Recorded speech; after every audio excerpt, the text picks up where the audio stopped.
Yo, yo, yo, welcome to the Jiu-Jitsu Podcast Choke. I'm your host, Steve Hamoen, and we're about to invoke some juicy news, so lend me your ear as we dive into Jiu-Jitsu, my dear. In the land of sand and sun, the UAE Federation's got the mic. They've sanctioned Julia Alves, that's right.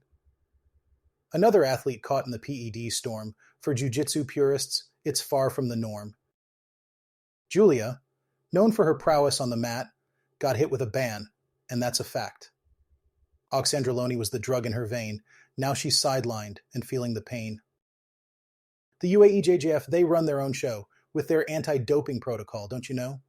Unlike the IBJJF, who's got USADA in tow, the UAE National Agency, NADA, steals the show. October 25th, the news hit the street. Julia's on the banned list, a 3-year retreat. European and Abu Dhabi champ, she's now on pause for violating the anti-doping laws. But don't fret, this isn't the end of her tale. The ban's only for UAE events. She can still set sail. So let's see how Julia bounces back with her skills intact, ready to attack. Rickson Gracie recently shared his thoughts on the state of modern Brazilian Jiu-Jitsu, and he did not hold back his criticisms. A lot has changed since he first began training, and Brazilian Jiu-Jitsu today looks remarkably different than it did when he was actively competing. Back in his early 20s, both the International Brazilian Jiu-Jitsu Federation and the Ultimate Fighting Championship were not even in existence yet. Rickson had so few opportunities for competition that he had to enter Sambo tournaments just to test himself. The scarcity of elite Brazilian Jiu-Jitsu competitions even led to matches against his own family members. Fast forward to today, and we see hundreds of Brazilian Jiu-Jitsu matches taking place all around the world every single weekend. While some argue this has allowed modern Brazilian Jiu-Jitsu to develop tremendously, Rickson Gracie sees it differently. He remarked, "The dilution is already beginning because it's becoming a very athletic sport. You know, it doesn't favor the weak, the way it's supposed to favor them. The core of Jiu-Jitsu, in my vision, is self-defense, not competition. Competition is great for people who like to compete, but for everyone, you'd love to learn how to survive, how to defend yourself from an attacker, how to protect someone you love." It's understandable why Rickson might focus on self-defense, as that was the original approach the Gracie family took to the martial art. It was also Vale Tudo that really gave Rickson his fame, particularly his legendary fights with Ray Zulu. Although professional mixed martial arts began to take shape when Rickson was already into his 30s, he still competed under the more formalized rule set. He's perhaps best known for his back-to-back Vale Tudo Japan titles, culminating in a submission win over Yuki Nakai.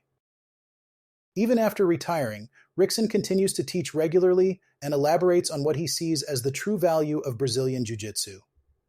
The idea of being prepared for the unpredictable is what has always given me the passion.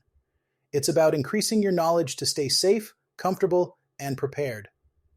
I love teaching this to an average person who's just walking around, to a police officer who needs to arrest someone, or to women who might feel threatened by a larger man. I want to empower people with the knowledge they need to feel safe and secure. All right, folks, let's wrap up this episode with a highlight from the 2024 ADCC World Championships, where Mica Galvão went toe-to-toe with Dante Leon. Now, if you're a fan of thrilling Brazilian Jiu-Jitsu action, this was the match to watch.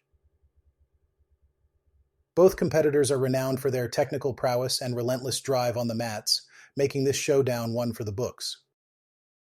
Mica Galvão, the young prodigy from Brazil, has been making waves in the Brazilian Jiu-Jitsu world with his dynamic style and impressive submissions. Standing across from him was Dante Leon, a seasoned competitor known for his explosive takedowns and strategic gameplay. The anticipation leading up to this match was palpable, and it did not disappoint. From the first whistle, both fighters showcased their incredible skills.